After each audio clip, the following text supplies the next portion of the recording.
All right. This is our first ever volleyball evaluators meeting here in New Mexico. And my husband cracked me up earlier because he's like, why are you having evaluators training when there may not be the ability for them to be inside the gym? But I tried to be the optimist that I'm learning to be in COVID, and I think this is actually a great year for us to get this started and have these conversations and trainings. You know, next year it might be how to evaluate on a film. Who knows at this point what that's going to look like. But Steve Franco and Jeff Fries will be our presenters tonight, and they've so graciously put together a presentation to kind of get everybody started down the road of being a volleyball evaluator. Really, in New Mexico, we have evaluators in the sport of basketball, we have some in football, and we have a handful in soccer. So we do have people who do evaluation in volleyball, but we really haven't had a formalized statewide system. I know in the central region, they've done quite a bit with evaluating, but now we want to get it statewide and make sure that we're all speaking the same language. And this is definitely an aim for consistency and, you know, part of the training curriculum for our officials. So welcome to everybody who's on. It looks like a really good crowd for our first stab at this. So we appreciate you all spending a Wednesday night with us. And this is kind of a, you know, an introduction to this and finding out if it's something that you'll be interested in. So you've been nominated either by group leaders or assignors or someone else within the officiating community to serve as an evaluator. So this is a way to figure out if this is something that you'd like to invest your time in and you know, pay it forward back to the officials in your group or in your region.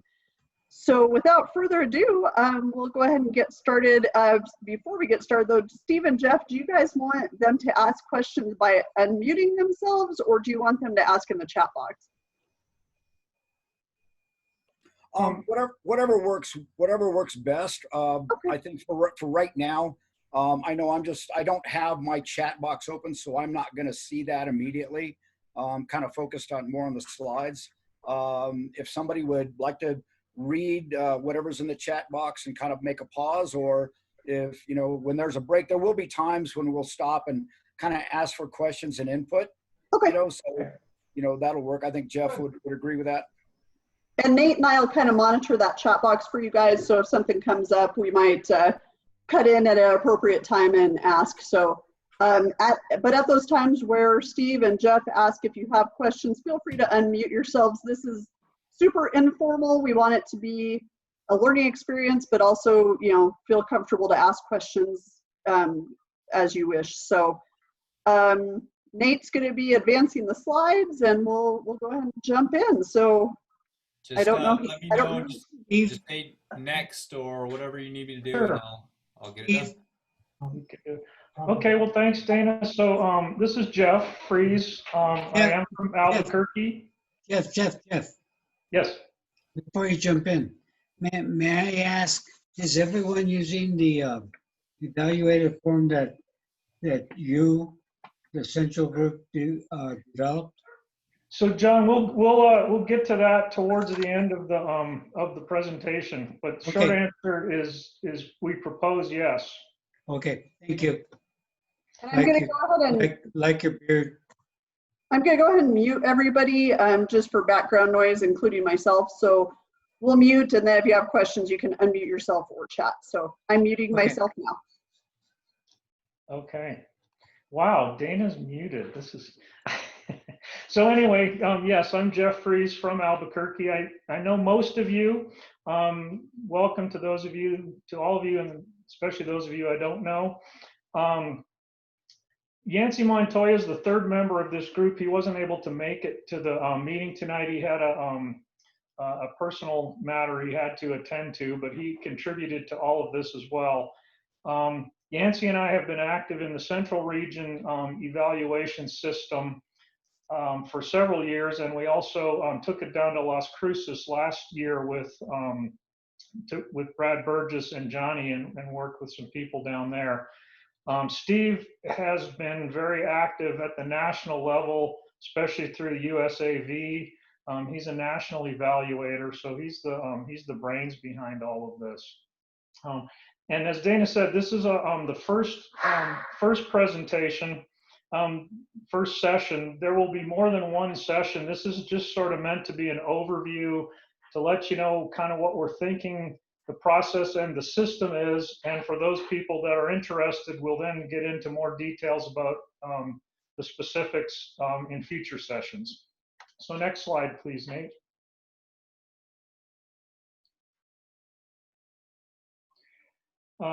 So just kind of a high level, as Dana said, you guys are on the phone because you've been nominated as possible evaluators by the group leaders or the assigners. These training sessions, plural, will be conducted by the training team, which is myself, Steve, and Yancey. What we want to accomplish today is just a kind of high level overview of the things that go into doing an evaluation. We'll touch on the forms, that's what Johnny was asking about. We'll touch on the rating system. And the idea is that once we get all these ratings in place, those can be used to guide the assigners in making match assignments. And they could in the future be used to assist with the state tournament selections. This was developed, Dana asked the three of us to develop this training, so hopefully you'll find it useful. And it is patterned after other successful evaluation programs. I mentioned the Central Region CRVOA, but also USAV and the NCAA evaluation systems. So next slide, please, Nate.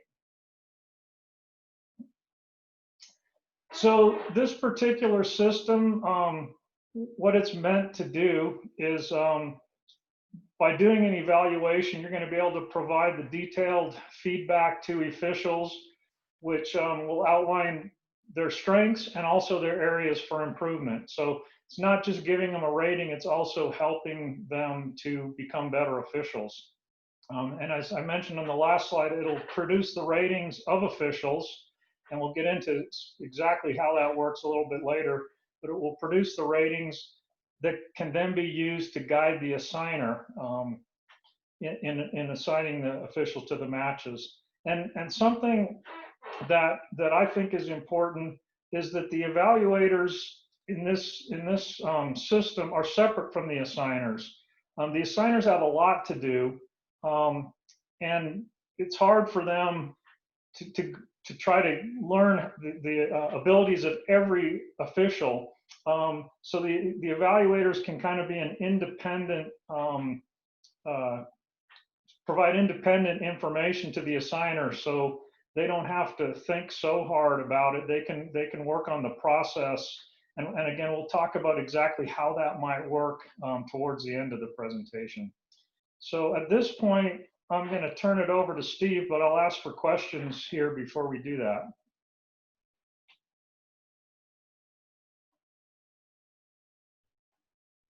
All right, let's go to the next slide then for Steve. Okay, well, again, like Dana and Jeff said, welcome to everybody. I wish I could be as knowledgeable with everybody's face and name, but unfortunately I am not, so bear with me on that, please. Anyway, what we have basically is what does it mean to be an evaluator to everybody? Everybody can evaluate, but how can people do it effectively? So what I did is I googled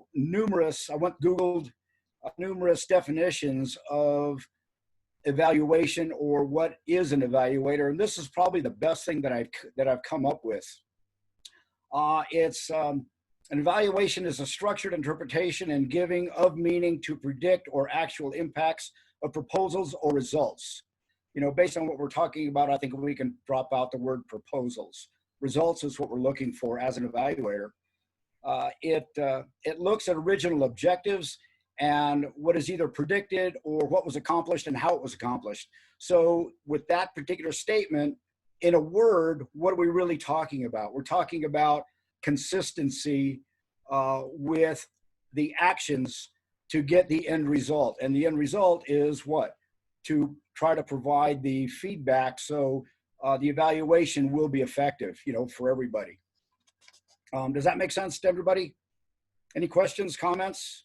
Again, this is just something that I kind of picked out that was probably as close to volleyball or sports officiating as what we do.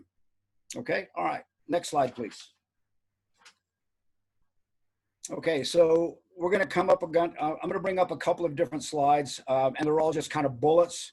But basically, as an evaluator, what do we need to do? We need to understand the overall goal or the objective for the official.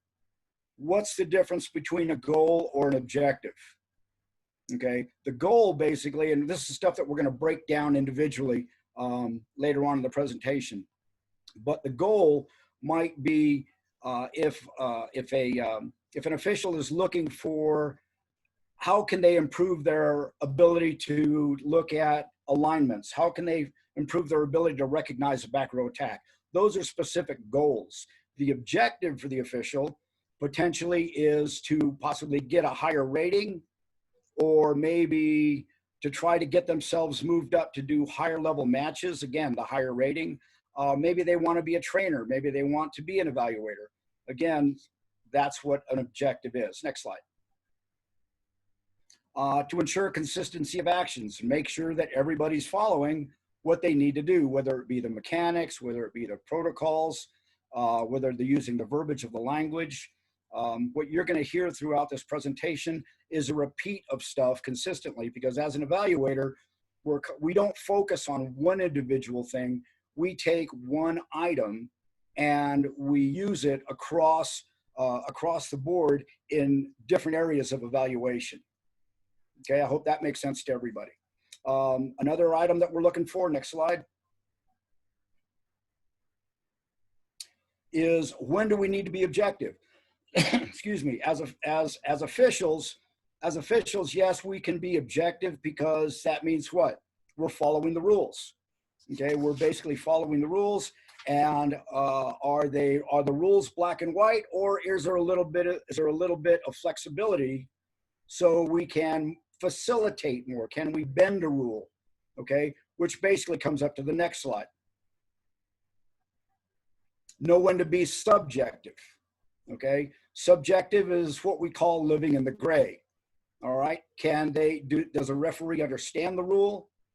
Can they bend the rule just a little bit and stay within their own guidelines? Again, that's just part of being subjective. Okay, all right. Any questions so far? Not yet? Okay. So yeah, go ahead, next slide. So at this point, this kind of brings up a philosophical or a technique question. And this is something I'd kind of really like everybody to think about. Prior to an evaluation, okay, as an evaluator, do you announce yourself when you walk into the gym to say, hey, you know, I'm Steve, I'm here to evaluate you, you know, because you wanted to come up to a 100 level referee, or you want to improve on certain things, or do you basically wait and announce yourself after the match? So you walk in, I don't want to say you sneak in, but you try to walk in unobserved, and then you sit, you watch the match, and after the match is done, then you step up to the officials and say, hey, you know what, I just evaluated you guys. Okay, so as a technique, you know, and it's all that philosophical, because everybody has different opinions of how that should happen. And there are pros and cons to each one. There are definitely pros and cons to each one. So what would benefit you as an evaluator? How do you want to be as an evaluator when you walk into the gym? Okay, just let's make that a rhetorical question, something to think about. I do know that some people are very hardened on saying that every evaluation you do should be blind. Basically, what I mean by that is that you walk into the gym and nobody knows you're there. Okay, well, again, some people believe that. Other people think that, you know, you probably get the best out of a referee if they know that you are, if they know they're being observed. Okay, let's move on to the next one. Steve, oh, let's go back, please. Thank you. Go ahead.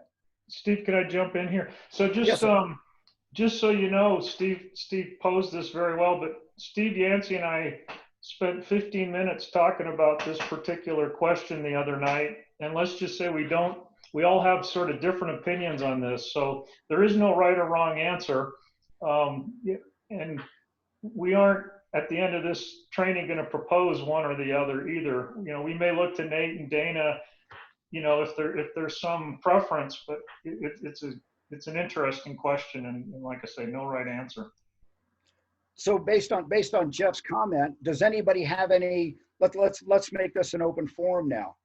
Does anybody have any comments or preferences? If you do have a pro to either one, could you provide a con to the same question? Anybody? Steve, this is John Medina. Yes, sir. A pro to what you stated was when the individual knows they are being evaluated, you get your best out of them. A con could be they may drop down a level or two when they know they're not being evaluated. They may slack a little bit. So like you said, there could be a pro and con to each one. Absolutely, absolutely, and that's the idea. Again, that's why it's more of a philosophical question, okay, of what you as the evaluator actually believe. What do you think is going to bring the best out of that particular person that you're evaluating or that team that you're evaluating? So Steve, No, that's very good, John. Thank you. So here in the central region, do you all introduce yourself before the evaluation or before the match? Again, that when you say all, I would say no, because like Jeff pointed out last night, we talked about, we had a 15-minute conversation on that, and all three of us definitely have a difference of opinion. Okay, if you're asking me personally, I believe that I should, when I walk into the gym, I'm going to let an individual know that I'm here to evaluate them, you know, because maybe they know an evaluation is coming. So that's my phone in the background, sorry. But I'm going to, you know, an individual should know an evaluation is coming in the beginning, unless you're going to do a no-notice evaluation. Okay, a no-notice evaluation, maybe you might not let them know. One rationale for that is, let's say I walk up and I say, Nate, I'm here, you know, I'm here to evaluate you because you requested one. You know I'm there. You're going to do your job. No problem. A couple of weeks later, I may be assigned to give you, say, a no notice, or another evaluator is going to come by and give you a no notice. They may not introduce themselves. Why? Because now they want to see if you have improved on the recommended areas that you were provided, or you're continuing to do the good job that you have been doing. Again, it just depends on the individual and the philosophy that you particularly believe in as an evaluator. Does that make sense? Steve, let me make an observation. I've done basketball evaluations for the last 3 years in Gallup, and invariably, even when I walk into the gym and you know I haven't told them that I'm going to evaluate them, they can find me without a doubt. Yeah. And you know, in volleyball, with you know fewer people in the crowd, it's going to be that much easier. They're going to know that you're in the stands. Sure, and there's nothing wrong with that, you know. But then again, you know, and again, this is just my personal experience at the USA volleyball level. Okay, I walk up, I introduce myself. I'm here, and this is why I'm here for this particular reason, and I'll let them know up front. Okay, but again, that's just my particular favor. Anybody else? All right. I think that it really is the preference of the evaluator. You know, we have evaluators in other sports who do it various ways. There is some philosophy about the fact that when an evaluator's at your game, you're going to work harder and hustle more and do all of that. And I think there is some truth to that. I know sometimes I'll go to a game just to watch, and all of a sudden I'm seeing, you know, people in basketball sprinting like they've never run before. And I'm like, you've never been that fast. So I think sometimes when they see somebody that they feel as a supervisor or an evaluator, they may feel a little sharper. So I think it kind of depends on what the comfort level of the evaluator is. And it really is, I don't think that there's a right or a wrong way to do it. I think it's just going to be, what are you comfortable with? Would you prefer to let the officials know that they're there? I do think that if an evaluation is requested by an official, that it's really important that you let them know that you're there, because that just shows follow through in the process. So I do think that if somebody's requested an evaluation, they should know that that's happening. That's just my personal opinion, but again, I really feel like this is a comfort level issue as far as evaluators go. Yeah, absolutely. Okay, let's move forward.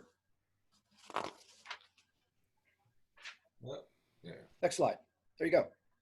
Okay, so we were talking about understanding the overall goal or objective for the official. Again, prior to walking into the gym, we as evaluators, we need to know what the purpose of the evaluation is for, okay?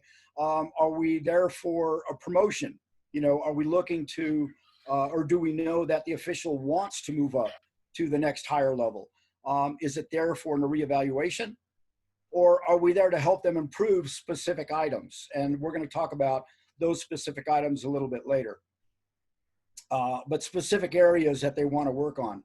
And then as an evaluator, while we're there, we need to determine how best to assist the official so we can help them attain their goals. Okay, all of us as officials have learned many things along, to get to where we are now as evaluators, okay, or potential evaluators. So at this point now, we basically become educators. Okay, we become educators, we become trainers, excuse me. So again, how can we best assist that referee in obtaining their overall goals so they can reach their objective? Okay. Another thing as far as reaching the goal, is the official aware enough of the art and the science of the game? With every sport, there is always the science and the art. Okay, and hopefully everybody would know the difference, but basically the science is the black and white of the rule. Okay, they're not going to do anything different, and they're going to call every match the same exact way because that's what the rule book says. However, is there an art to the game? Absolutely, there's an art to the game, and the art comes in how well is the official being subjective to facilitate that match or each individual set. Okay, that within itself does take a little bit of time, and everybody has to put in the time and the effort excuse me, to try to achieve that. Okay, questions about that? Comments? Next slide. To ensure the consistency of actions, consistently is the official applying and interpreting the rules correctly. Okay, because obviously the rule is the rule, and we know the right and the wrong from the rule, but can they apply the rule? And if there is an interpretation, if there's a question, can they interpret that rule correctly based on what the rule book says, or what the NMA guidelines or are they following the NMA guidelines that have been established? One of the important things about rule interpretation is, are they using the language out of the rule? Okay, us as evaluators, this is something that we need to understand probably better than most. Okay, because if an official is trying to explain something to you, but they're trying to explain a specific rule, but they really don't know how to use that explanation well, then they're really not using the language. They know what the rule is, but they really don't know what the rule states in the book. So that's consistency about learning that particular language. Protocols, consistency in protocols. Is everybody performing the same kind of protocol? And again, this is more subjective, but the protocol is still there. Does the first official check the net? Does the first official check the balls? Does a second referee talk to the coaches? Again, there's just a whole different list of protocols that are out there. Who talks to the who talks to the score table, who talks to the line judges, how long does that protocol particularly last? Okay, so we're all on a clock, so we have to live and die by the clock. If you have to stop the clock to complete your protocol, well, then maybe you should have started the protocol a little bit early. Again, that's just a personal technique. So we want to make sure that all those protocols down the line are being followed. Mechanics, to me, that's almost a black and white. Okay, that's almost a black and white. Are they using the right mechanic for the right call? If they call a ball down, okay, was there 4 hits, or was there a touch, or was there an illegal hit? You know, even though the ball hit the floor, the referee still may call the ball down. So are they using the right mechanic for the right ball? Okay, or I'm sorry, for the right call, my bad. A particular pet peeve, and you're going to see this, you're going to hear this again, particular pet peeve of mine, and this always comes up for conversation, is third team contact. Third team contact goes into the net and goes and lands out of bounds.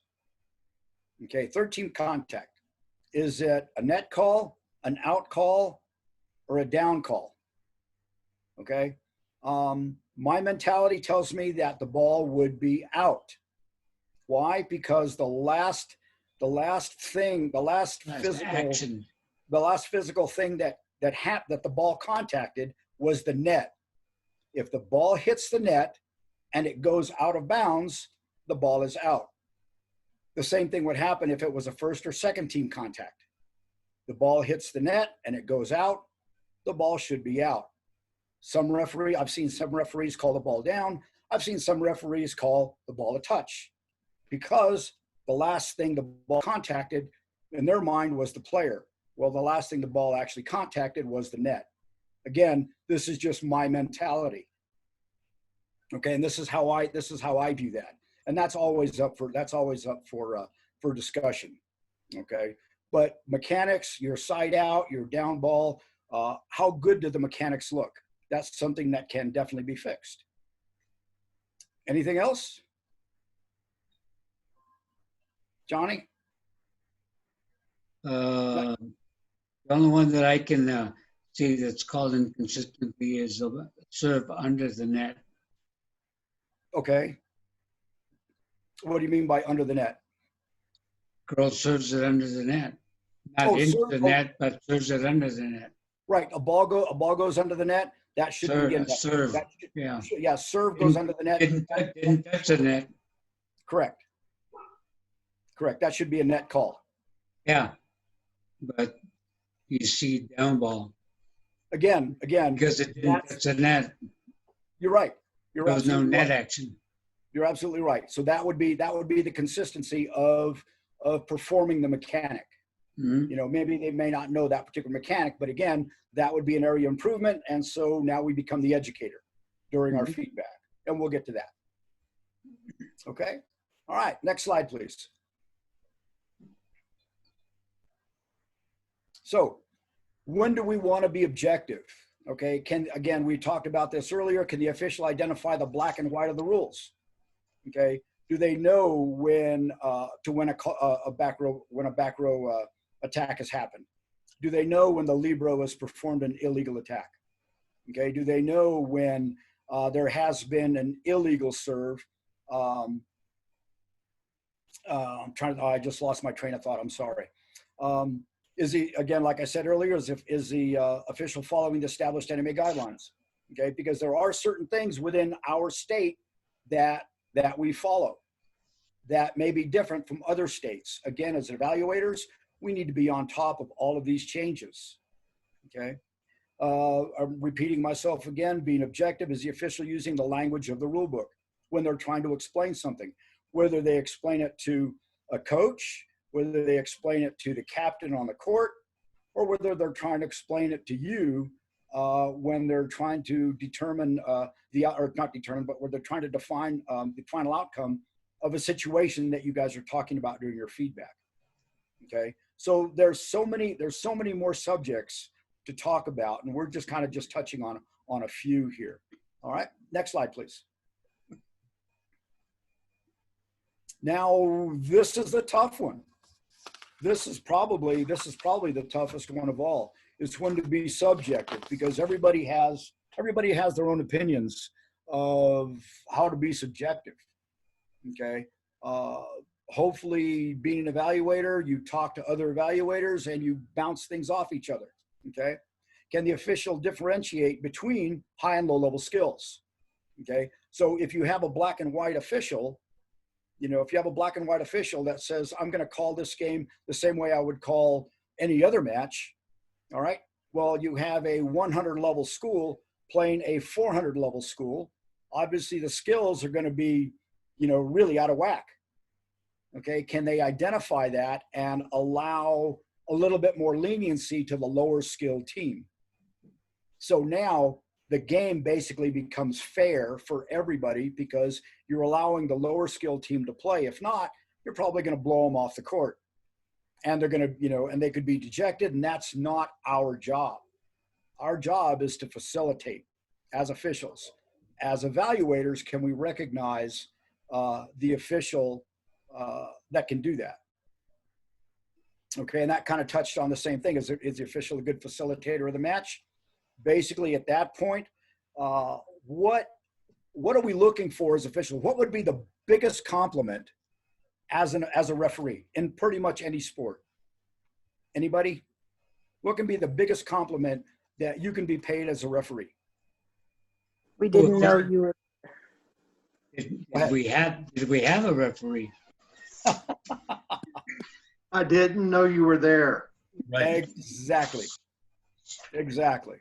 Okay. And if you can walk out of the gym and you've got your coat on and a parent just happens to turn to you and says, you know what, that was a great match. Did you see it? Well, yeah, I probably had the best seat in the house. Okay. That's something that that's probably one of the best compliments that an official can receive. Are they a good facilitator of the match? Do they inject themselves when they have to or not? Sharon, I saw you unmute for a second. Did you have anything? Yeah, I was going to say the same thing as John, that you aren't there, so to speak. Exactly. If somebody can mention to you, hey, you know, did you see that? Well, yeah, I was there. So absolutely, that's perfect. Okay. Again, we get back, the next comment is, can we interpret living in the gray? Okay, that's not the black and white.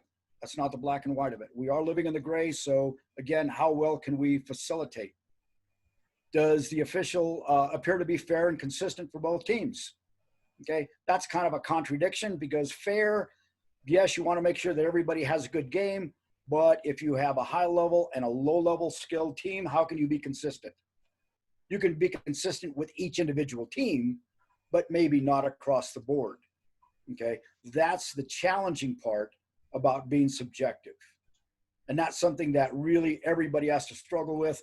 I know in a lot of my meetings and conversations, it's all about, well, what do you do in your area? What do you do in your area? And other evaluators are constantly talking to each other, trying to learn different techniques and different skills on how to recognize these particular subjects. Any comments? All right. No, we're good. Thank you, Nate.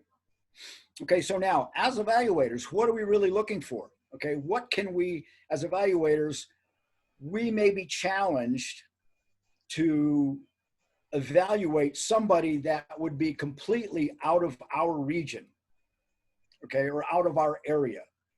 So somebody from the Northeast area may be asked to evaluate somebody from the Central region or somebody from the Southeast. Can you really do that objectively? As an evaluator, we have to understand the differences in training that everybody gets, okay? Because not everybody is going to get the differences in training. Next slide, please. As an individual, we have differences in specific items that we are all looking for, okay? Everybody's got their own individual pet peeve.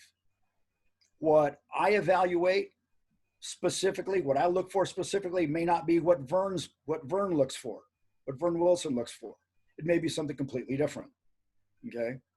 So, but then again, that particular subject is on us. And we're going to talk about these as well individually. Next slide, please. Difference in terminology. Okay.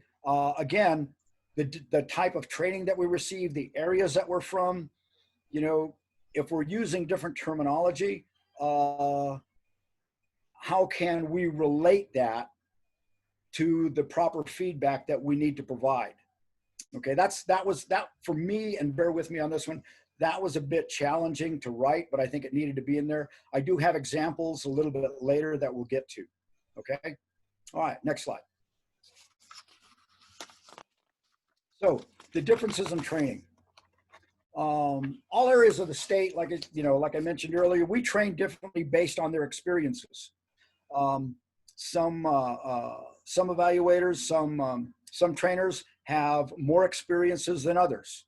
Okay, if you call volleyball, and this is not to be, this comment, believe me, please, is not to be demeaning or degrading or anything like that. But some referees, evaluators, and trainers, they might work 10 weeks within the year, and that is the limit of their volleyball. For whatever reason, I don't know. They may be limited in their opportunities. They may be limited by work, etc. Then again, there are other referees that might work 10 months out of the year. So you definitely have different levels of training and experiences that are out there. Okay, so again, as evaluators, we have to look at the official and the type of training or experience that they may get. And we certainly do not want to put our expectation or our level on somebody that may not be as experienced or as skilled. Okay, because at that point, we're definitely not doing that official any favors, because if you're not up to my bar, you know what, then you're no good at all. And as a personal note, I had to learn that the hard way. I learned that the very hard way, and that's a personal experience on my end. How often does the training occur? Does the training occur once a week? Does it occur every 2 weeks? Does it occur, how often is that training that the referee gets? Okay, how often are your group meetings? Rhetorical question. Is there somebody that talks about different rules in your meetings every week? Do you talk about certain situations at every meeting? Okay, how often does this stuff come up? As an evaluator, that might be just some probing questions just to get a good feel of the level of official that you're going to be evaluating. Is the training performed when you do have training? Okay, is there an opportunity to do any court training? Or is everything simply done in the classroom where you can see it? We all know 100% the absolute best training is through experience. You have to get on the court and blow the whistle. You can talk in a court, you can talk in a classroom all day long, okay? And everybody will fully understand what you're doing, but until they actually see it, and until they get the hands-on experience, it may not sink until that point. So again, as evaluators, we need to understand what level of training that official may be getting, how often they're getting, and what type of training they're getting. Okay, so this is what we're looking for in differences of training as an evaluator. Okay, next slide. Holy cow, look at this slide. Okay, and there's so much more. There's so much more. And these are the pet peeves that we all have, okay? These are what are important to us. And when I say us, I mean evaluators, okay? How well can the referee identify a back row attack, a back row block, or even Libero attacks, or Libero rules for that matter, okay? Some referees may be looking at alignments. Some referees, I know specifically, if to call an overlap, they'll count boards on the floor. Is one player's foot 2 boards closer to the sideline than another? Okay, or are they allowing a little bit of leniency? Again, we're looking at the difference between black and white and living in the gray. Uniform jerseys, are they supposed to be tucked in? Some referees believe they should. What does the rule book say? It really doesn't. What about undergarments? Okay, some referees are big if they see a white jersey and a girl with a pink sports bra and the strap is showing. Is that a big deal? Well, number one, it's against the rules. Okay, it's against the rules within the book. Okay, however, as an official, or not an official, but as an evaluator, you know, would you ding an official for not addressing it? Again, it's a pet peeve. Okay, because it's something that that evaluator may be looking at. Again, logo on the shorts, and it just goes on and on. Okay. Mechanics, 3 steps. We all know the mechanics are 3 steps. We blow the whistle, we make we award the point, and then we identify the fault. Okay. Are the signals too high or too low? How do they issue sanctions? Again, these are all pet peeves that we might be looking for.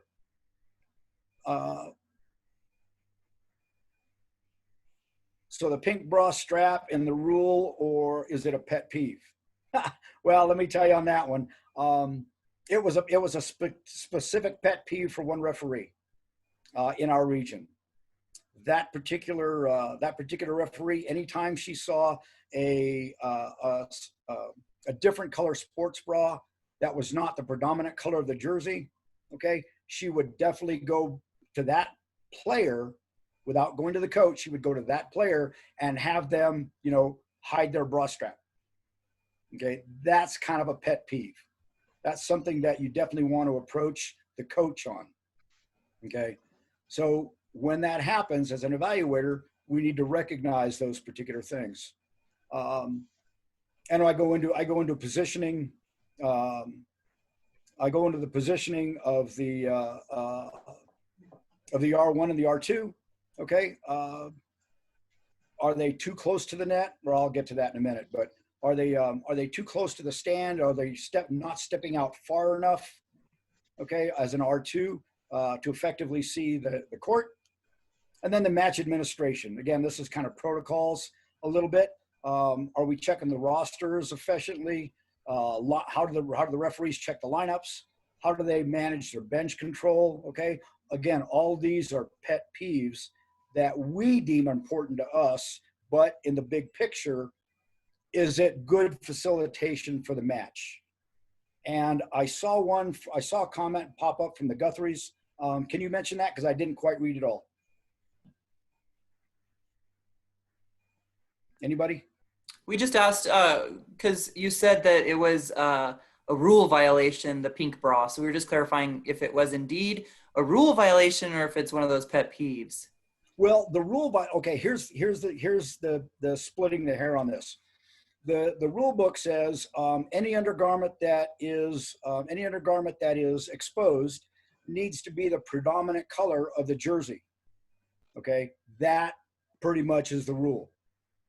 Now, the pet peeve that we may have is we as evaluators. Let's say that we do see this pink sports bra. Okay, during a debrief, let's say that you know, Sharon Bays as the referee, let's say she didn't address it. As an evaluator, would you mention that to her? Hey, did you see that pink bra strap? Why didn't you address it? Okay, so again, those are pet peeves that we need to look for, or those are the pet peeves that we need to be aware of. Okay, yes, number one, it's a violation. Should they address it? Technique. I don't want to say technique. That's Steve Franco's technique. Okay, because in the big scheme of things, you might want to mention it to the coach. You know, but you definitely don't want to go to the player when you're talking about any kind of undergarments or uniform issues. Does that make sense? Yes. Okay. Thank you. Okay. You bet. Any questions on what we're looking for? We got to be really careful as evaluators not to really throw in our own pet peeves when we do those evaluations. Okay. We want to make sure that we as a whole are consistent. Okay. Next slide. Here we go. Difference in terminology. Okay. And this is something that I use. Okay. When I'm evaluating an R2, I might tell them to stand closer to the pole, or I might have them stand tighter to the pole. Okay. I'm just throwing that comment out. Does anybody know exactly what I'm talking about?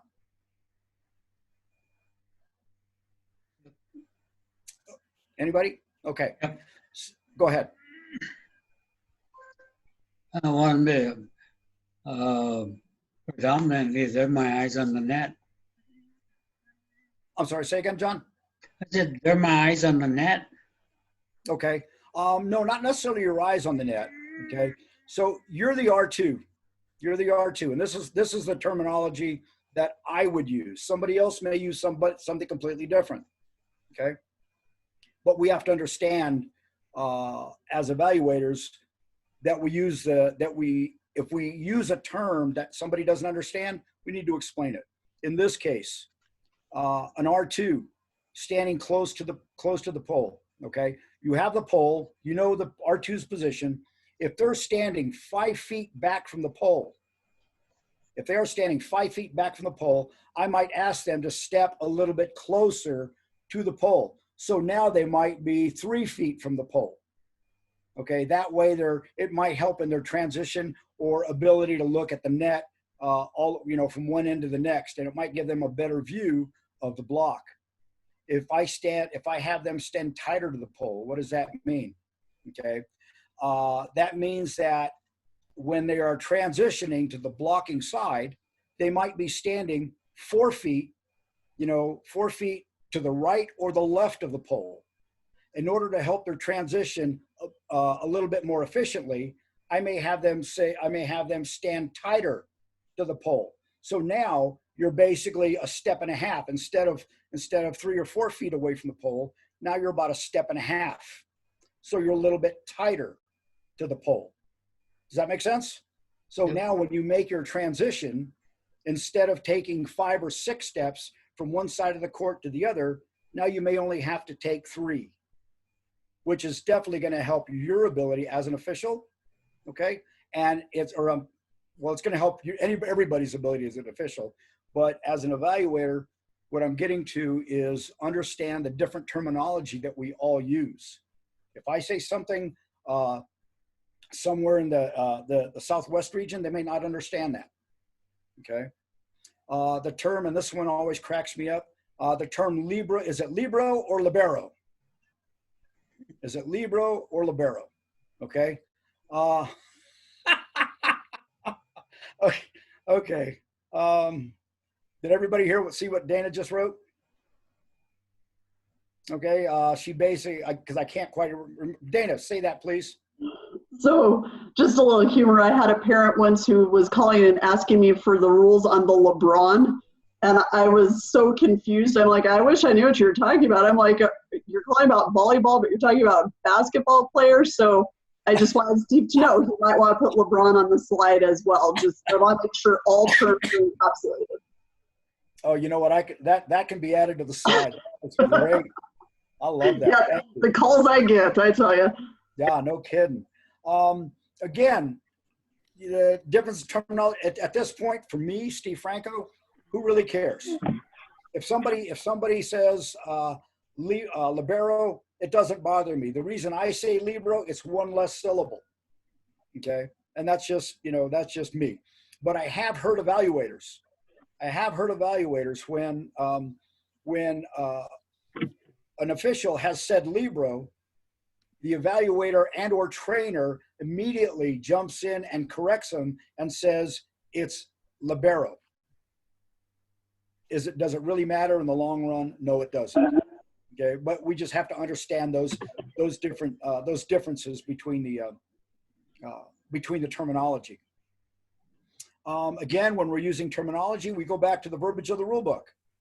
A coach is yelling, or how do we explain a specific situation? A coach yells, "She jumped." How can that not be a back row attack? Okay, well, you can certainly not jump. You can certainly not jump, and it's not going to be a back row attack. You can jump, and it couldn't be a back row attack. Okay. So how does the official explain that to the coach? Okay. Difference in terminology, we get back to understanding using the rule book. Does that make sense to everybody? Again, there's just so many more things out here that can be discussed, you know, but these are just kind of the highlights. Are we good? Okay, let's move on. Steve, this is Sam Gomez. I just wanted to give credit, excuse me, to where credit's due on your Libero, Libero. John says it's Libero or Libero like sombrero, not Libro like Figaro. Okay, which one would you prefer? I go with Libero. I'm a little Mexican. It's closer to the hat. I get it. Okay. Again, we get back to the evaluation part. Pre-match. What are we looking for during the pre-match? Next slide. What are we looking for during the match? And then the final slide. What are we looking for at post-match? Again, we're going to break each one of these down. And this is stuff that we should, as evaluators, be looking for. Okay, next slide. And everything that we're looking for is not limited to these items, by all means. You know, there's just a plethora of things that we can pinpoint. However, we don't want to get to the point as evaluators of nitpicking everything. We don't want to nitpick everything because we don't want to overload the official with feedback of things that they did good, things they need to improve on, and oh, by the way, this is what it's going to take to get to my level. Okay, so these are just a number of things to consider when we're looking at timeliness. You know, do they show up on time? You know, if you arrived at the gym prior to them, you know, did they show up on time? Did they run in at the last minute and grab the lineup sheet and run to the court? You know, something you might want to ask during the debrief. Okay, is, you know, hey, I just saw you run in. You know, did you have a flat tire or something like that? And they're going to, you know, hopefully everybody's going to give you a good explanation or good reason, you know, for either being late or for them being late. How does their overall appearance look?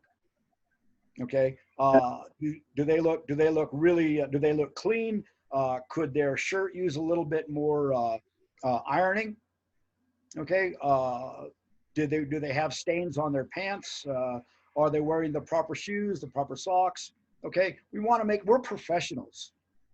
As evaluators, we need to understand, we need to impress on people that yes, we are professional referees. Why? Because we get paid for our services. We get paid for our services. We need to look the part because everybody in the gym will notice. Everybody in the gym will notice, okay? So it's, and Jeff's going to talk about this on the when we discuss the evaluation form. How do they interact with their partner? Okay, is it do they sit and they chat? Does it look like they're having a good time? Are they enjoying each other's company, or are they really mad at each other? And again, personal experience. I walked into the gym really upset with my partner and probably didn't talk to him for the first match and a half. Okay, unprofessional, probably, but again, that's just the personal aspect that comes into play. So we as evaluators need to recognize that. Again, how do they interact with the coach, players, and support staff overall? Do they interact with spectators? Do they interact with spectators? I think a lot of us are guilty of turning around and making a comment, whether making a comment to a spectator, whether it be in support of what you're doing, defending what you're doing, just asking, hey, how was your day today? Okay. The general rule is, you know what, as an official, you shouldn't interact with spectators at all. Okay. But to be honest, I'm guilty. I'm guilty. Okay. So as evaluators, that's something that we need to, how do they interact with everybody? Again, we can see at the bottom, you can see pre-match protocols. we're repeating a lot of information that we've talked about in other areas. Are there any questions so far at this point? Any comments about anything? Okay, next slide, please. During the match, okay, do they appear confident in their abilities? What's going to make them confident? Knowing that they're being evaluated? Or do they behave that way all the time, even if you're not there? Okay, we need to recognize how confident they are in their abilities. A comment was made between when Jeff and I and Yancey were talking. If you have a strong referee, and you know that individual is a strong referee, and you walk up and you let them know, hey, you know, I'm here to evaluate you, they may not work well under pressure. Okay, well, that might be part of, that might the evaluation might help, because we want to make sure that we raise their ability to work under pressure, because they are being watched. Okay. We get to mechanics. Are they using the proper signals? For mechanics, can they use this, you know, can the R1 and R2 communicate back and forth using discrete signals? Okay. Can they have a whole conversation throughout the match using discrete signals or body language? When I worked with Nora Carter many times, and a lot of times all we do is just, we've worked together so often, we know our own body language. She can raise an eyebrow and I know exactly what she's thinking. You know, based on what happened in the match. She, you know, I can have a small hand movement. You know, is the official at that level already? Okay, and this is what we're looking for. Positioning. On the positioning as an R1 or R2, do they look comfortable on the stand? Are they standing too close to the too close to the front of the stand, where their hands are literally gripping the bar in front? Or are they resting their hands this way? Are their hands down to their side? Okay, you can really tell a lot by, if you can see the white knuckles, yeah, something's definitely wrong, you know. But then again, they may feel comfortable at that point. Are they in a proper position on the floor? You know, like I said earlier, using the terminology, are they in the right spot, or can you help them out with their transition? As a referee scanning, are they looking in the proper places on the court? Okay, so when they scan, what are they scanning for? What are they looking at? Okay, everybody has a different viewpoint of what to scan for. Sometimes R1s will look at, they'll look at the receiving team, they'll look at the bench, they'll look at their coach, they'll look at the partner, they'll look at the bench of the serving team, they'll look at the coach of the serving team, and then the serving team, and then the server, and then go back to their partner. Or some people just may look at their partner only. Okay, as an R1, prior to beckoning for serve, does the official take a quick scan at the receiving team? There's validity in that, because you always want to make sure you know where your back row set, or where your setter is on the receiving team, especially as the R1.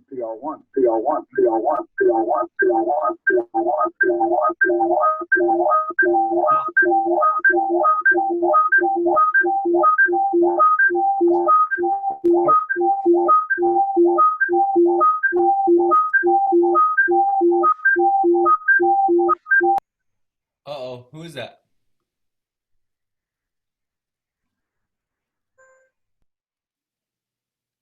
Steve, are you there? Oh, hold on.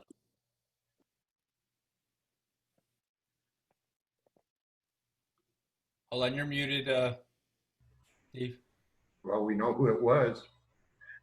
Okay, there you go. Yeah, thank you. Stuff like that's gonna happen all the time. So Those were really cool special effects. I enjoyed that. Yeah. Okay, but everybody gets my point of what we're looking for during the match. Again, there's so many other things. Any questions or comments to this point? Steve? Yes, ma'am. What is the protocol for the R1 between sets on the stand? Are they supposed to stand? Can they crouch down? What's the protocol on that? Or is there one?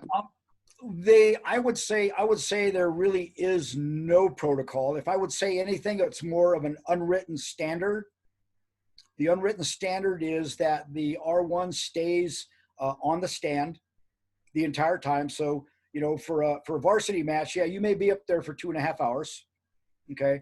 And that is a long time to stand up there. And the rationale that I would use is that somebody basically has to maintain control, and it's more of a visual effect. Somebody has to maintain control of the match by the R1 being present, you know, on the stand. It displays that. Now, everybody knows that the referee's in charge anyway.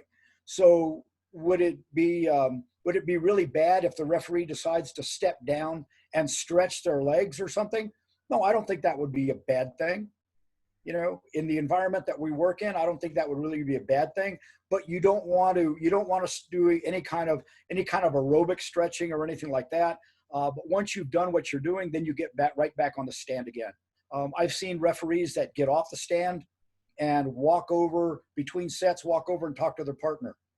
I really discourage that, because now you're opening up conversation with other coaches that may not like your performance that night. You know, so by you as the R1 staying on the stand, you're preventing all of that interaction. That makes sense? How about like crouching down, you know, like I've even seen some officials kind of sit on the stand in between sets and then get up and go to the next one. That, to me, that doesn't look good. Absolutely. At all. I as an evaluator, I think I would ding it just like you would. Okay. Okay. So we're talking about, you know, I made the comment earlier that we are paid for our service, therefore we are professionals. Okay. Everybody is watching your actions. How does the referee stand on the stand between sets or during intermissions? Do they slouch? Do they bend over? Do they lean? Do they lean on the pole? Do they do this? You know, how they look really impacts all of us overall as a profession. You know, so I would definitely encourage as evaluators, I would definitely encourage other referees to say, you know what, this is the presence that we're trying to establish. You know, by doing this particular action doesn't look really that good. And what really would help out as an evaluator, pull out your phone and take a little video.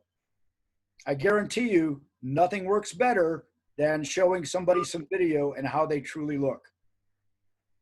You know, it does wonders, because somebody will say, no, I didn't do that. Hold that thought. And then you bring up your phone and then you can show them, you know, and that could hopefully reestablish the professionalism and the consistency that we're trying to bring along as evaluators. Okay, next match. Next slide, please. And then finally, post-match. Again, we've been talking about protocols, pre-match protocols. There's protocols during the match. How does the official use their protocols at the end of the match? Do they, as a technique, do they get off the stand and wait until both teams have shaken hands and then walk over to the partner? Or while the teams are shaking hands, does the referee just walk behind the teams just to hurry up and get out of there? Okay, do they stop and have a quick discussion with the partner, or do they thank shake hands of the line judges and the support staff? Again, I think that's something as officials we should all do. As evaluators, we want to make sure that I don't want to say that we're consistent, but as evaluators, just something to observe. Okay. Again, how quickly do the officials depart the gym? You know, do they have their post-match in the gym if there's time? Does one official run over and hug a coach and say, hey, it was great having you, I'll talk to you later? Or do they stop and shake hands or hug with players that were former students? Again, you know, I don't think that is a professional behavior from an official. As an evaluator, it's like, no, that's something you definitely don't want to do, because now again, you might be setting the standard for other officials. Okay. And then the post-match. How much detail can you remember in a match? As an official, again, this is kind of my particular pet peeve, so bear with me. But as an official, can you remember a specific play in the second set out of a 5-set match? Can you remember a specific play in the second set when the score was 3-2? You know, some referees can, some referees can't. Okay, but this is why we take notes to annotate that information. Okay, and you may not have to remember the score, but you might say, do you remember when this player played the ball this way and this is their body action? What did you think at that particular time? Or why did you make that particular call? Okay. There was another comment that I was going to make that I completely forgot. But as something that I always remember, that somebody asked me at one point, as an evaluator, the evaluator asked me, if you could change one call in the match, what would that be?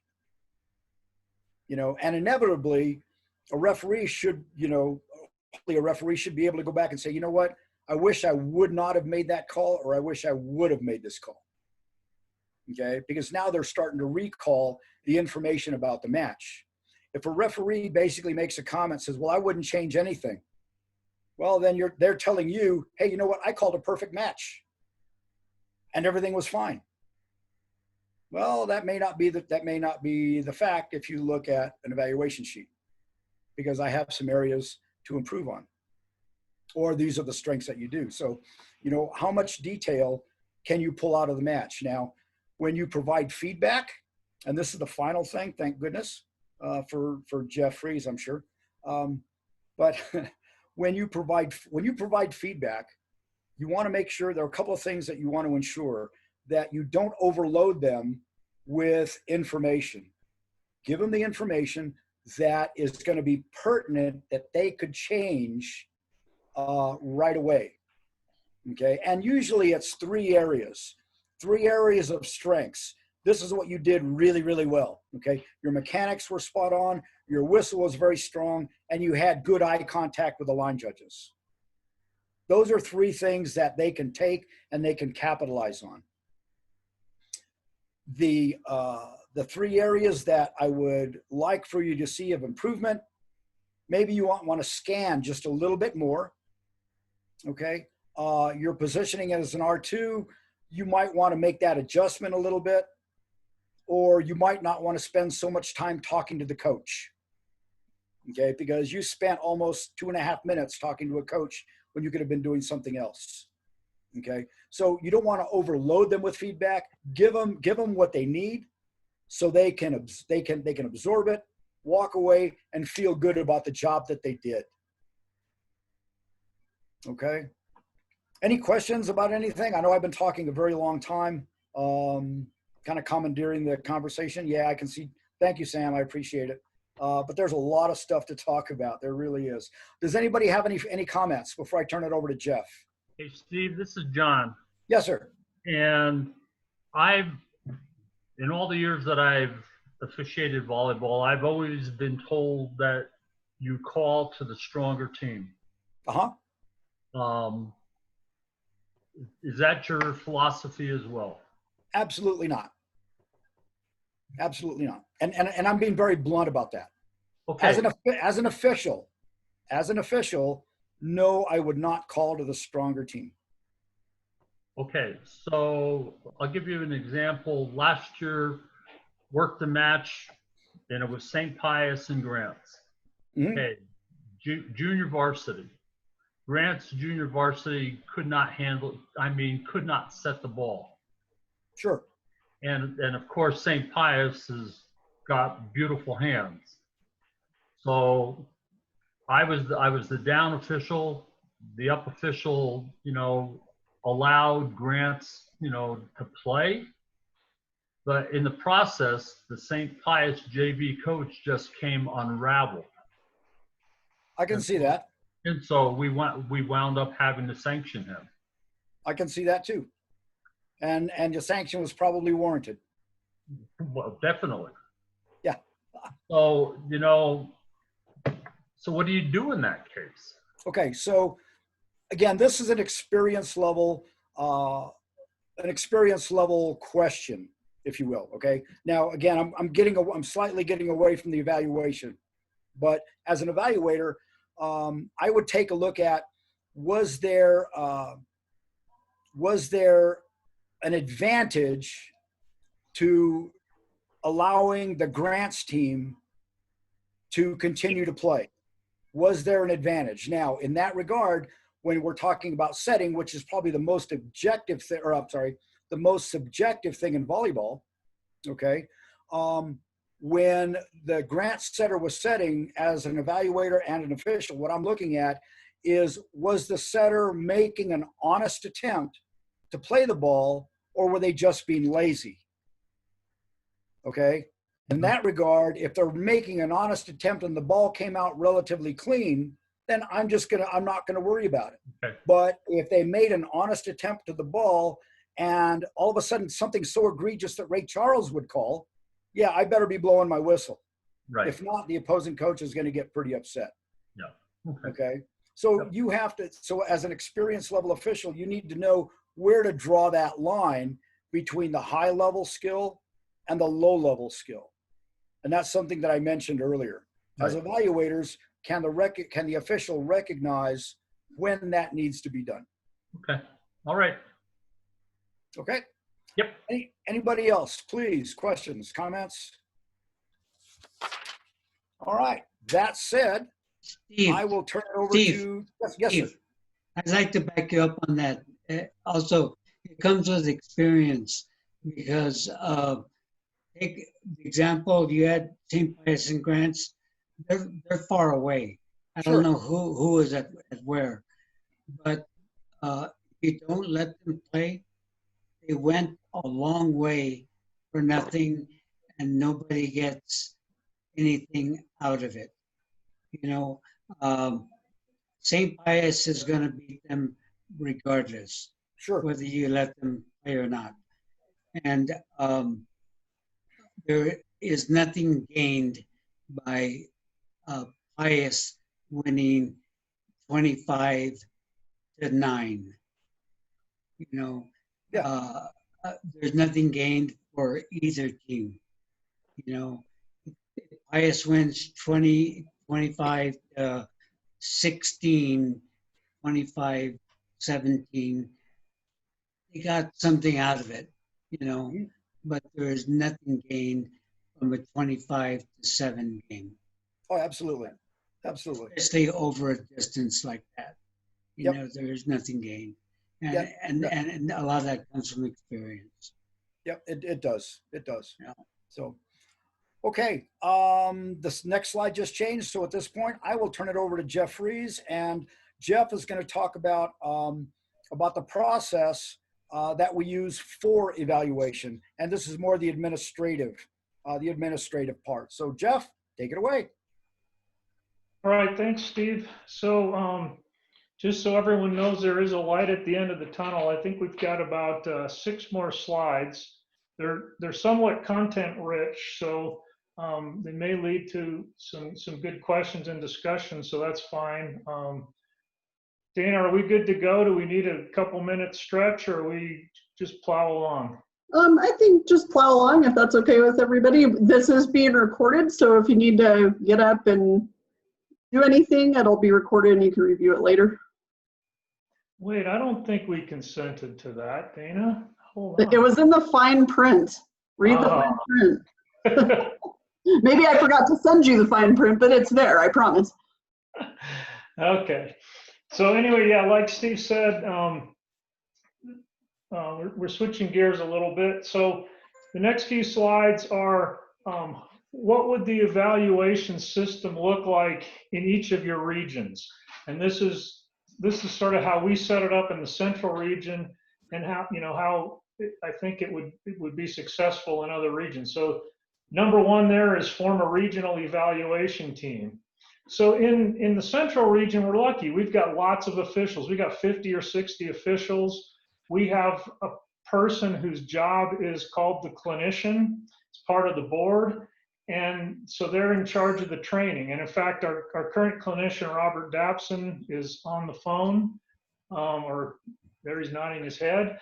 And so in our region, he also helps to organize the evaluation team. And it is a team, it's 3 or 4 evaluators.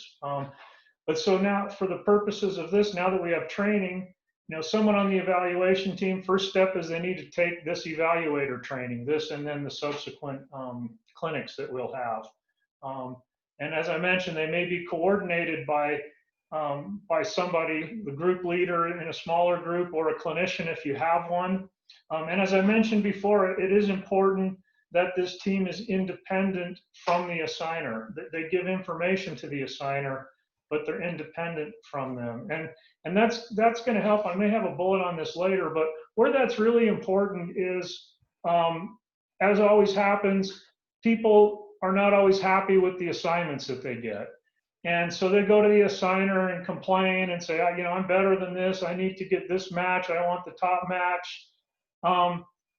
Once we have an evaluation team and ratings, the assigner can point back to the evaluators and say, well, you know, I'm assigning based on ratings. You know, we have a tough match. I got 2 high-rated officials, you know, and then that person that's complaining, the evaluation team can work with them, train them, and try to improve their ratings so they'll be, you know, better considered for those kind of matches. So that's going to be an important step in the process. Number 2 is then in the region implement the evaluation system. So one is going to be the use of the evaluation forms, and we'll show examples of those in a couple of slides. There's an R1 evaluation and there's separately an R2 evaluation. So when you go and evaluate, you at a minimum are going to evaluate 2 matches, typically the JV and the varsity. Typically it's the same 2 people working together, so you'll be able to evaluate them as an R1 and an R2. And so if you're thinking ahead, that means in any match you're actually doing 2 evaluations at the same time. You're evaluating the R1 on one form and you're evaluating the R2 on the other form. And then the next match you're going to switch. So it can get intense, especially when a lot of things all start happening at once. But we can touch on that a little bit later. The second thing is then the use of the NMAA ratings, which those are an arbiter. I think Dana, that's now every region using arbiter now. So every region is an arbiter. I don't know if everybody right now is using the rankings on arbiter, but everybody is on and has that capability. I think once the evaluation system gets up and running, those rankings will make a little bit more sense. I know in the central region you guys use them because you've got the evaluator system going, but for everybody else, those would probably be just kind of arbitrary numbers at this point. But moving forward, I would imagine that could be utilized to help the assigners.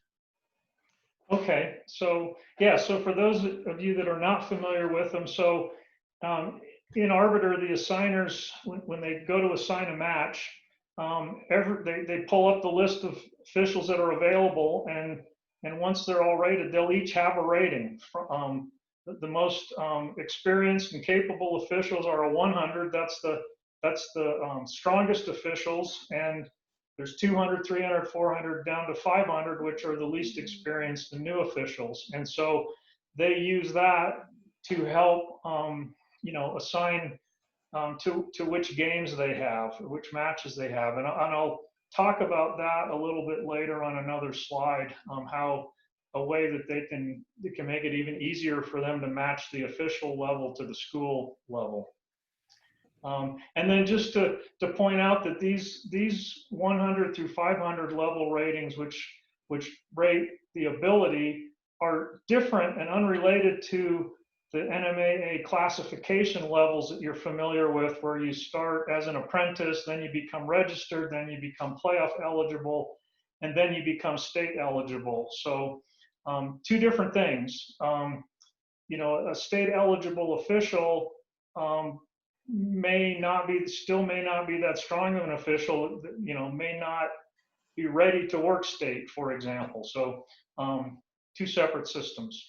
And really to touch in on that, Jeff, I mean, one of the most common things, especially around the middle of the season, officials will contact myself or Dana and ask how they can improve their ranking because they're a 250, and our response is always, well, you'll probably need to talk to either your evaluator or your assigner, and so that's important to kind of, when we're introducing this process to volleyball officials, to make sure that it's a clear separation, and really our office has nothing to do with 100 to 500.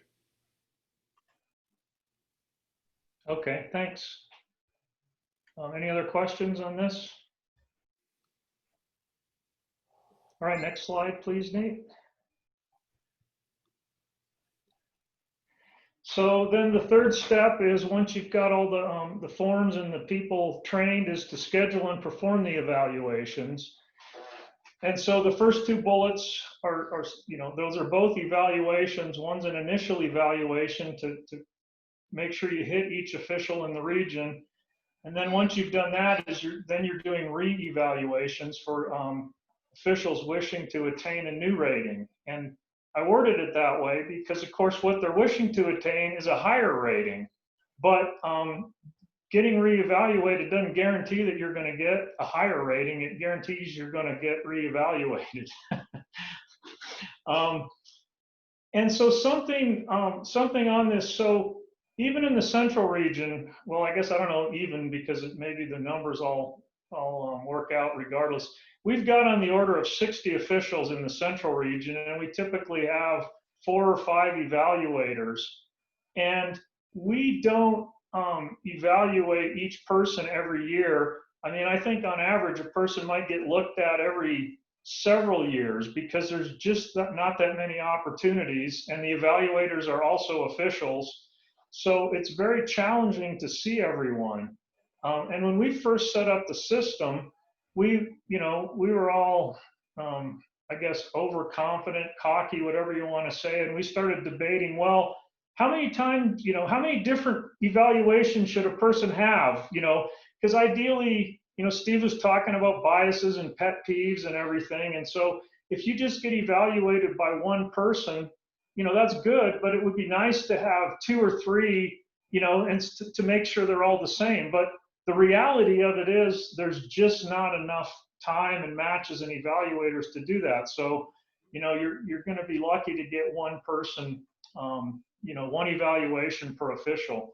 But that's where the reevaluations come in. If somebody's really unhappy about it, they'll come and talk to you, and you might, schedule a different evaluator to go look at them. But, you'll once you get into the system, you'll see the challenges of scheduling evaluations. And as I mentioned, each evaluation is going to include both an R1 and an R2 component. At the end of the match, you'll fill out the form, the R1 form and the R2 form. Then you'll also schedule a post-match debrief, where Steve was mentioning the feedback that the types of feedback you might give during or following an evaluation. And so that's where that happens. You talk through both the R1 and the R2 about the match. Me personally, I make a lot of notes. By the end of the match, I don't actually have a numerical rating. That takes me overnight to sit down and really go through my notes and think about. So in the debrief, I'm not going to tell them what rating they got, but I am going to tell them the things they did well, the things they need to work on. So, they might have a hint of how things are going. The third sub-bullet there is kind of a nice to have or a wish to have, is that the ratings may include a demonstration of scorekeeping proficiency. We don't actually have a formal way to do that. But obviously referees need to know how to keep score. The only time you can really notice it in an evaluation is something goes wrong with the scorebook. If the R2 can fix it quickly, good, bonus points. If it takes them 4 or 5 minutes, that's not so good. Doesn't really matter what the issue was. So that's something we might want to try to figure out how to better gauge. Questions, comments? Jeff, one comment. On the third bullet where it says each evaluation includes R1 and R2 components. Okay, this has happened to me, and it could conceivably happen to somebody else where let's say the R2, the R1 has already received an evaluation. Okay, no big deal. The R2 is requesting an evaluation. So what's going to happen is, yes, you're going to, I don't want to say you're going to focus everything on the R2, but that's your number one objective right there, is to evaluate the R2. The feedback and information that you provide the R1, even though they've had an evaluation, we could consider this a reevaluation. So it's a bonus for everybody in this regard. Just because the R1 already had an evaluation, don't just toss them aside. You want to make sure you provide them with evaluate information, because now, like I've heard many times, R1 and R2, you work as a team, and you want to make sure that you solidify that with them, that yes, they are working as a team. So guess what? They both get evaluated. One because they were requested, and the other one by default. And Kathy, do you have a question? Yes, I do. When you're debriefing, if you're doing both of them, do you do them together, or do you need to do them separately?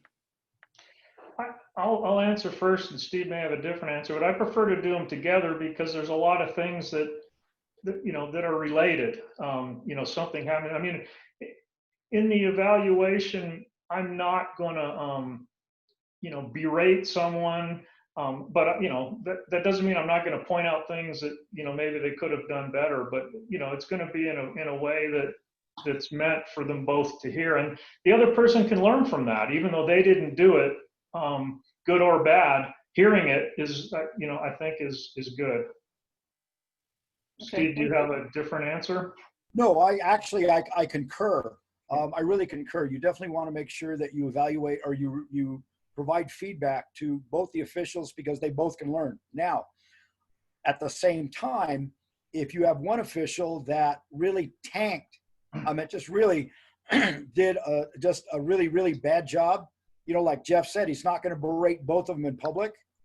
Okay. We always praise in public, we berate in private. So, at that point, you might want to excuse the one referee that you're done with, and then not really berate the second referee or the one remaining, but let them know, hey, you know what, you really need a lot of work, and this is what you can do. But you don't want to throw anybody under the bus in public, if you will. The other thing, Kathy, is I mentioned I'm not going to give them their rating right there. I wouldn't share one person's, rating number with somebody else present. That's a private thing. They can share it with them if they want, but I'm not going to share it with anybody else.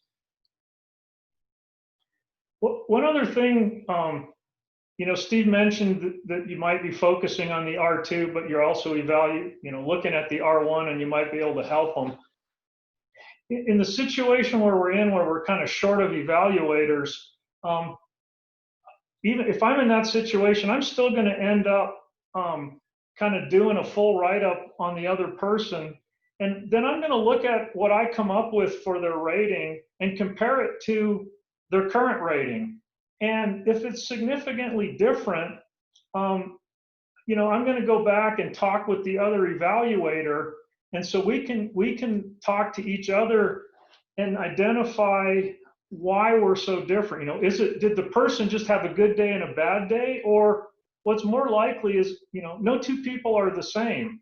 Some people, just like in school, some teachers are hard graders and some are easy graders. And so we want to try to establish consistency. That was one of Steve's things. It's impossible, but we want to do the best we can. So that, it's doing another evaluation, sort of a calibration, if you will. Next slide, please, Nate.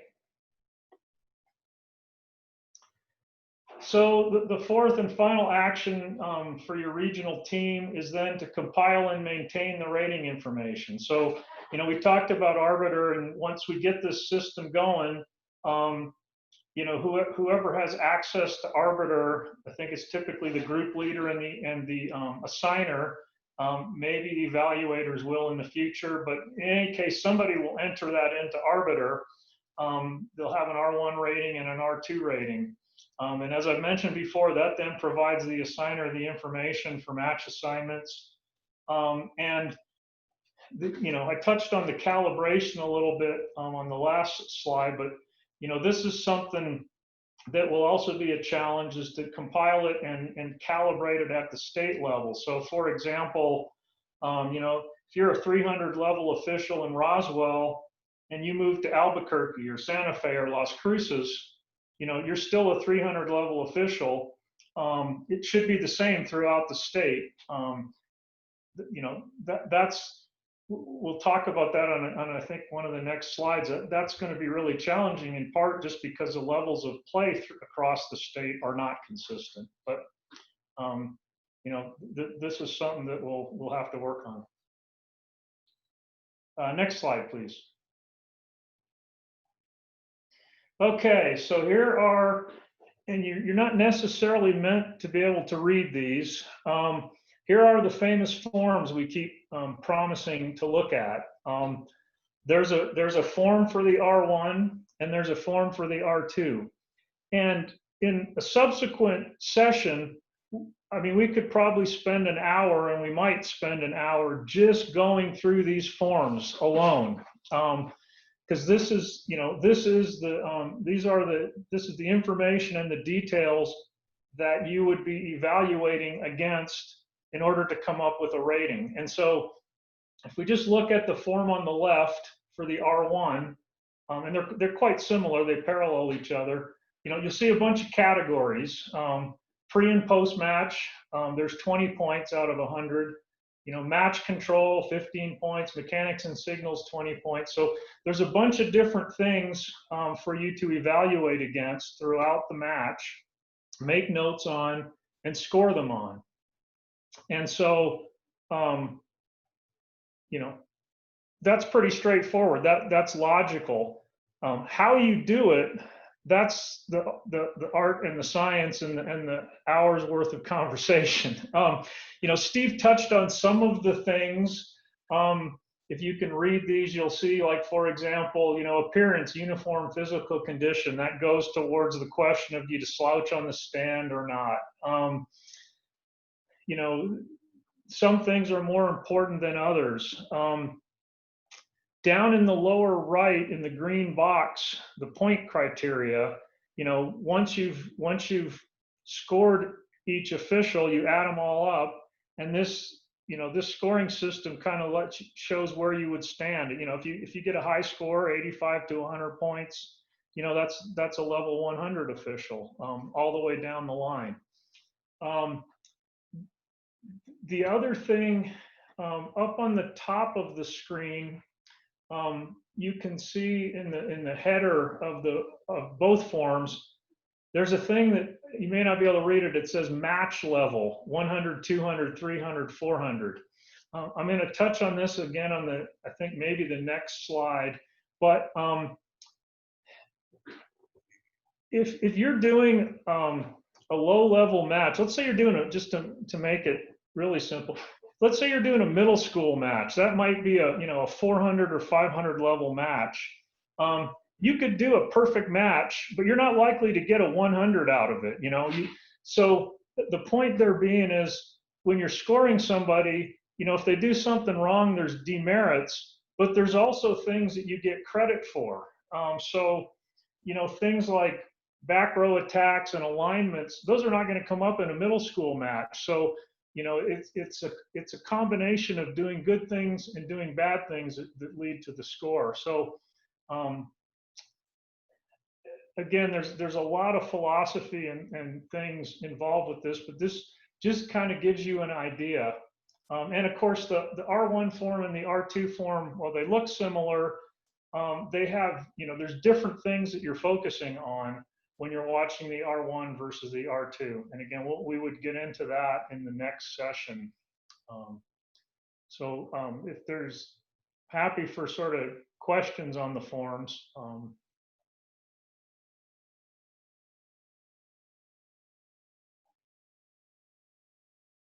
Okay, next slide, Nate. So this is, again, just a summary of, 100 level being the strongest officials. They can officiate at all levels, right up to 5A at the state level. The 200 levels can handle varsity matches pretty much at all levels. They might be challenged by a couple of 100 level teams, for example. 300 level, lower or smaller varsity, 400 are just beginning, and the 500s would probably be middle school only.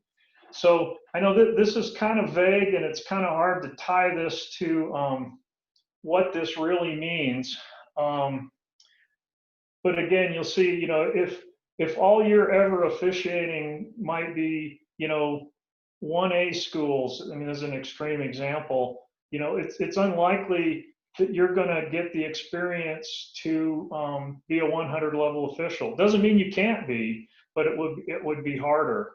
And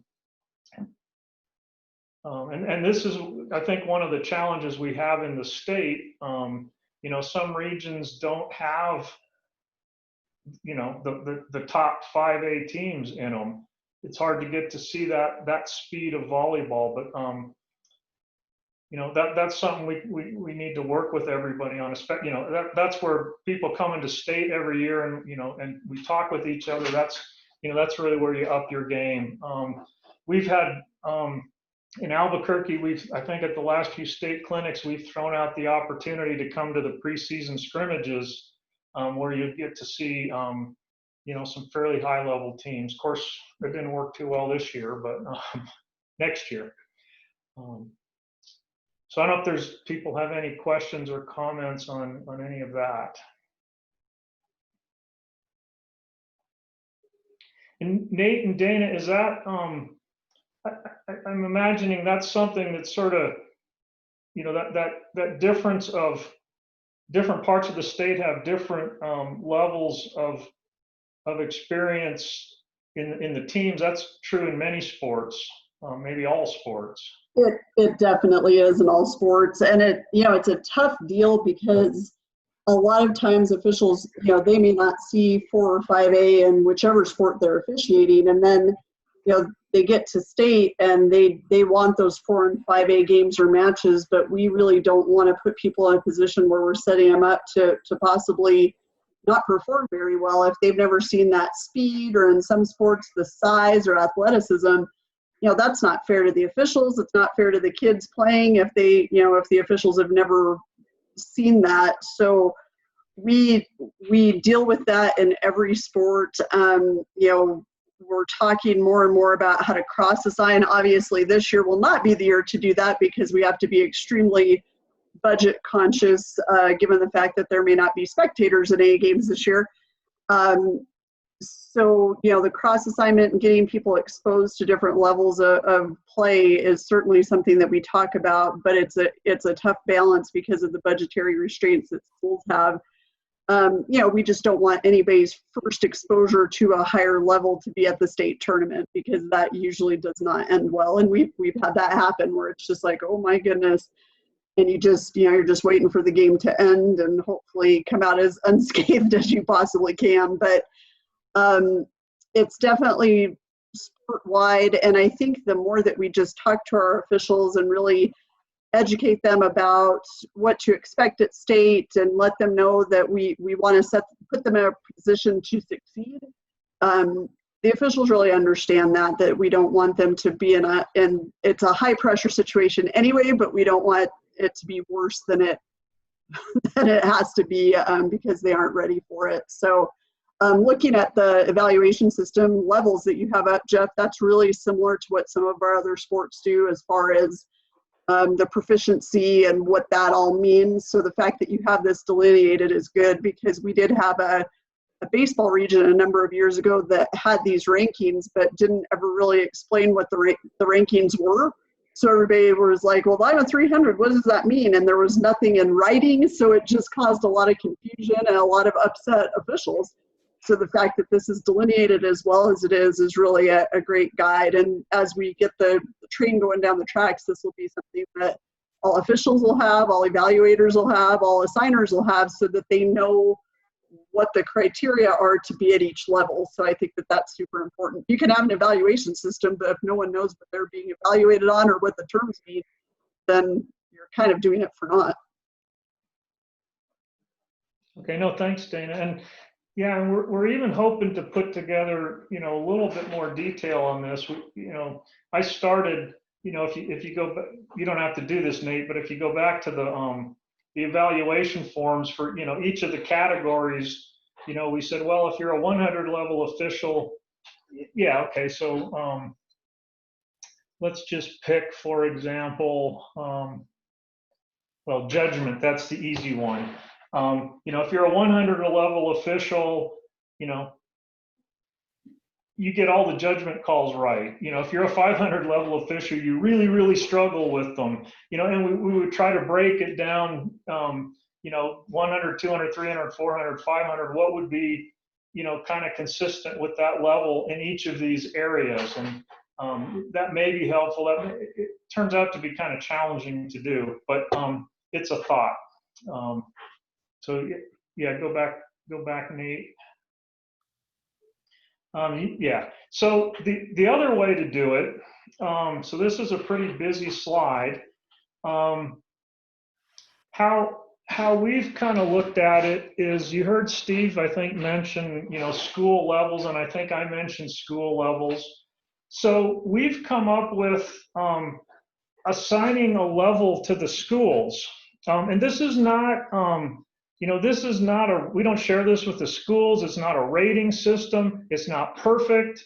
It change, you know, every year is different, but it seems to work out pretty consistently. And this is all informal. This is just something I kind of put together from watching matches, from, you know, it's not, you know, it's not a computer doing it or anything. But the reason we do it is, so if you look at, and I apologize because these are mostly Central Region schools, although you'll see, you know, there's Piedra Vista, Farmington's in there, Santa Fe and Capital are in there. And, you know, down in Las Cruces, of course, you know, Las Cruces and Centennial, they'd be 100 level schools. You know, maybe Oñate might, or I guess they're not Oñate anymore, but they might be at 200. But you kind of get the idea. So if you look at those school ratings, an official that's consistent with the official rating. So if you have, you know, pick the top two schools there, Cibola and Cleveland, playing each other, referees that are capable of officiating those two schools ideally would be 100 level rated officials. Of course, that's not always, you know, this is in a perfect world, which doesn't exist. You know, there's not always the right number of officials available. Oh, yeah, thanks, Guthries. Yeah, I knew it was an O thing. Kept the O for Organ Mountain. So it's not perfect, but you don't want to. I picked a bad example, didn't I, with Oñate, or Organ Mountain, excuse me. Yeah, notice I haven't said anything. So anyway, yeah, ideally you kind of try to match up the officials with the school level, and conversely, is support for the, you know, the rating level, which I had, well, it's down at the bottom here again, you know, a 100 level official, proficient at all levels, 5A state ready, you know, they'd be able to officiate those schools. But, you know, now if the assigner has official ratings and you know, some idea of how good the schools are, it makes it very easy to match them up. And in fact, Arbiter has a system where you can assign, you know, for every match, you can say, this is the level of official I need, you know, a 100 or a 100 to a 300 or whatever. So I think there's a lot of upfront work for an assigner to actually make that all automated, but it could be done. But, you know, the idea here now is to, you know, if you got 100 level schools, you want 2 100 level officials. Conversely, you got, you know, 2 400 level schools, you know, we'll get 2 300 or 400s, or it's an opportunity for, you know, a 100 level to work with a 400 level and mentor, you know, the official who wants to get better.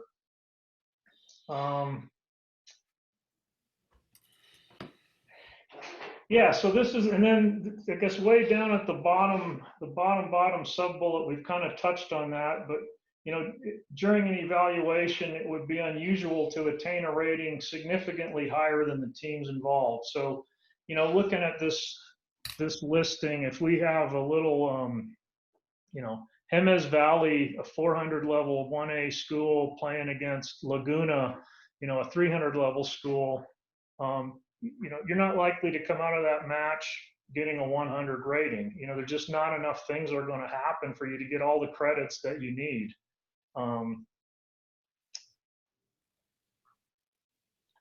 So I think that's all I have to say on that slide. There's a lot of stuff there. I don't know if there's questions or comments, or, you know, people think that's a good idea or it's a bad idea. I'd be happy to help the regions. You know, I'm happy to expand this list of schools to include more schools, or all schools, at least the varsities, not the JVs or anything like that. Jeff? Yeah. One thing that we talked about, and this is going back to the evaluator themselves, when you are rating and you're providing a specific number in each category on the form for the official. Okay, like Jeff stated, if you have 2 300 level schools and the official is looking to be a 200 level referee, that's probably not the match to rate them on. All right. Now here's the danger, I guess, and this might be a conversation for later, but just some food for thought as a rater or as an evaluator. If you go back, Nate, can you go back to slide 30? I think. Nope, go back one more. Slide 30. Oh, sorry. One more. There you go. Nope. Yeah, 30. Go back one, 29. Sorry, my bad. 29. There you go, right there. Okay, so now everybody look in the lower right-hand corner, okay? You have, and we'll use the extreme here in this situation. You have a 200 level referee that wants to become a 100 level referee, okay? Something that a technique that you probably don't want to do is give that 200 referee an 84.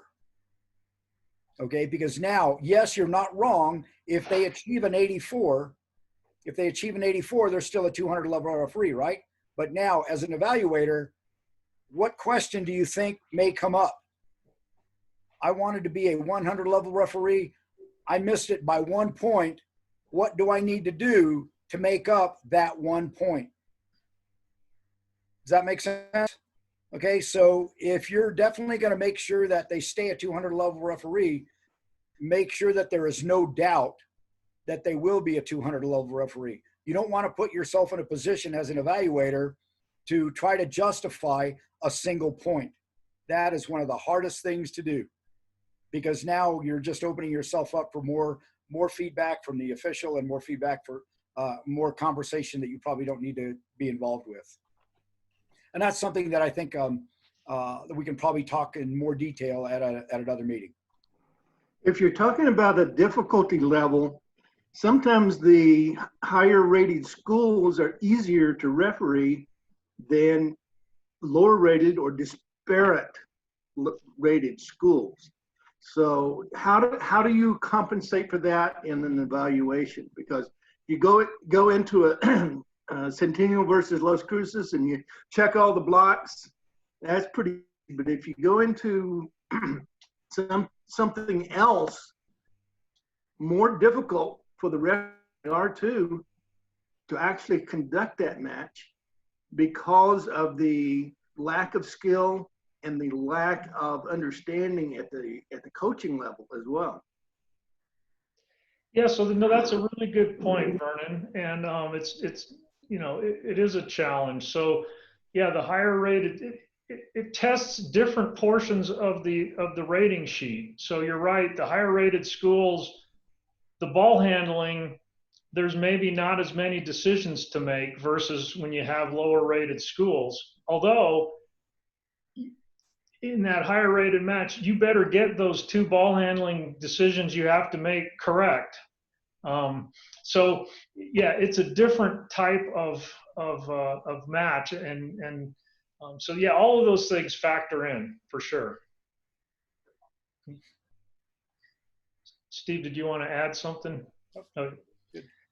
So I guess this is actually the final slide. So a comment. So in case you haven't figured out, I'm an engineer, and so I've got all these numbers and systems and things that add up, but this is not meant to be a constraint. All of the stuff that I've talked about here is meant to be guidance to try to help you figure out if you're going to be an evaluator, how do you go about,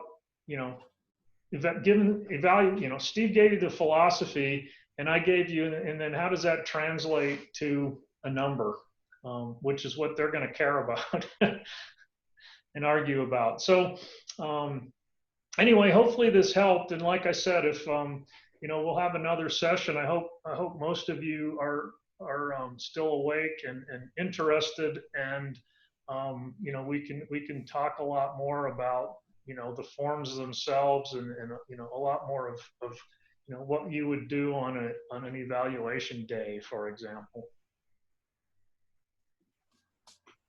So that's all I've got. I'll work with Jeff, Steve, and Yancey to set up the next session whatever that might be. As you can see, their contact information is all up on the screen, and I know that they would all welcome questions should you have any. For those who are on this Zoom, I will send you a recording, so that way if there's something you want to go back and look at, I'll make Jeff and Steve sign a consent form before I do that, but I'll make sure that I get the video out so that you can refer back to anything that you might have questions about, or maybe you missed, or you had to get up and get something to drink or take a phone call or whatever. But really good stuff. Obviously Nate and I have sat through a number of evaluator trainings for various sports. This was outstanding. The information was really, really good. I learned a lot, and certainly appreciate your time and effort, and please pass that on to Yancey as well. But I think that this is a great starting point for the evaluator system, and hopefully those of you who are on will continue to go down the road with this and help us launch it and really get it into practice in the future. So of course we've got this season will be kind of a non-evaluation season, just because I don't think there will be fans, which means there probably can't be evaluators in the gyms. So this is going to be a lot of learning this year for evaluators, and I think that that's okay, and I think that'll help us to make sure that it's done properly. So Steve and Jeff, thank you so much for doing this for us. It was really good information, and everybody who spent the last couple of hours with us, thank you for your time. I know you all miss officiating, so this was a good way to maybe supplant some of that emptiness, and give you some volleyball to get you through the week. So if there's no other questions or comments, I just want to say thank you to everybody again, and we'll be in touch via email with with the date of the next one. So in the meantime, if you have any questions, shoot them to Steve, Jeff, Yancey, or you can send them to me and I'll forward it on to them. Thank you, everyone. Complaints go to Yancey. Oh, that's what happens when you miss a meeting. Thank you, Aye. everybody. Thanks, Thank you Jeff. all so much. Thanks, everybody. Thanks, Steve. Have a good evening. All right, good night. Night. Good night. Good night.